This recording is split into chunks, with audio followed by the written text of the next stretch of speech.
जय गुरुदेव। हकीकत को बताने के लिए कोई न कोई आपके सामने हर समय आया। मुसलमानों की किताबों में लिखा है कि जब मुसलमान भाई अपने मजहब, ईमान, अपनी हकीकत से दूर हो जाएंगे तो 14वीं सदी के अंत में एक फकीर खुदा का पैगाम लेकर ज़मीन पर उतरेगा और सारी इंसान जात को इंसानियत का, हकीकत का पैगाम सुनाएगा। कुरान में क्या लिखा है कि वो फकीर सबको पैगाम खुदा का सुनाएगा। उन किताबों में लिखा हुआ है हजारों वर्ष पहले। ऐसा मालूम होता है कि फकीर हजारों वर्ष आगे की चीज़ देखते हों, जैसे अभी दिखाई देती हो। जब वो फकीर खुदा का पैगाम इंसानों को सुनाने का काम शुरू करेगा, उस समय हिंदुस्तान की गांव-गांव की सभी सड़कें काली हो जाएंगी। हजारों वर्ष पहले जब तारकोल का नाम भी किताबों में नहीं था, उस समय उस फकीर ने लिखा कि गांव-गांव की सारी सड़कें काली हो जाएंगी। क्या आपको कभी इस तरह की हकीकत का पता था? ईसाइयों की किताब में लिखा हुआ है कि मैं जा रहा हूँ बाप के पास, दोबारा फिर आऊँगा। तुम लोग इबादत करते रहना, गरीबों की सेवा करते रहना।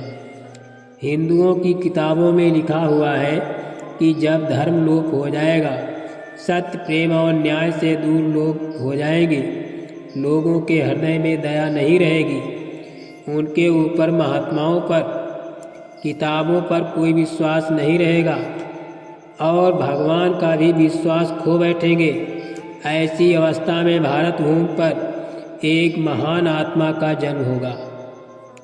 आगे बहुत कुछ होने वाला है।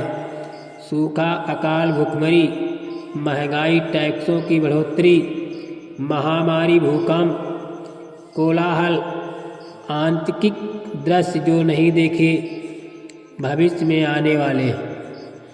आने वाले भयावह मार्ग को यदि बदलना चाहते हैं तो समदर्शी, मानव पुरुष, जिस्मों में रहने वाली रूहों को जानने वाले फकीर, इन सब की खोज शुरू कर दीजिए। कुशल राजनीतिक वही है जो अच्छे लोगों से हमदर्द यानी मदद ले ले।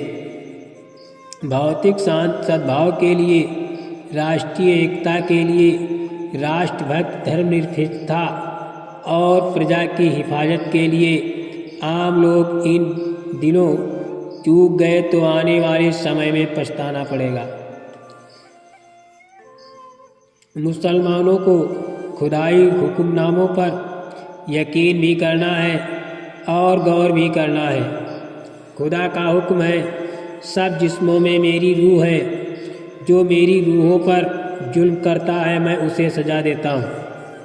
मुझे जानना चाहते हो तो और मेरा दीदार करना चाहते हो तो जिस्मों में रहने वाली रूहों पर रहम करो और सबकी खिदमत करो, तब तुम्हारा जिस्म पाक होगा और इबादत की ख्वाहिश होगी।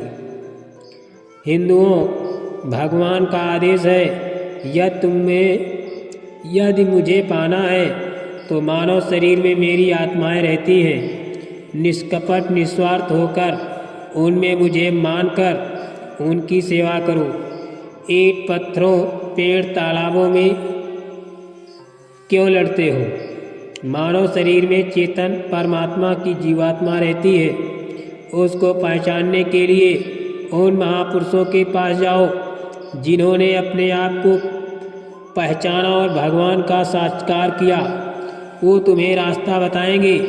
यदि तुम चूक गए तो समय पूरा होने पर यमदूत सीधे घसीटकर तुम्हें नरकों में ले जाएंगे और कोई तुम्हारा साथ न दे सकेगा और हाय हाय करके चिल्लाओगे। बाबा जी अनुरोध करते हैं कि अपनी रूह पर रहम करो,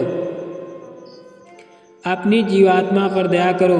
संत और फकीर सबके होते हैं, उनकी तरफ से किसी के लिए भेदभाव नहीं होता। जैसे डॉक्टर सबके लिए होता है, कोई भी मरीज आए सबकी दवा करता है। जय गुरुदेव।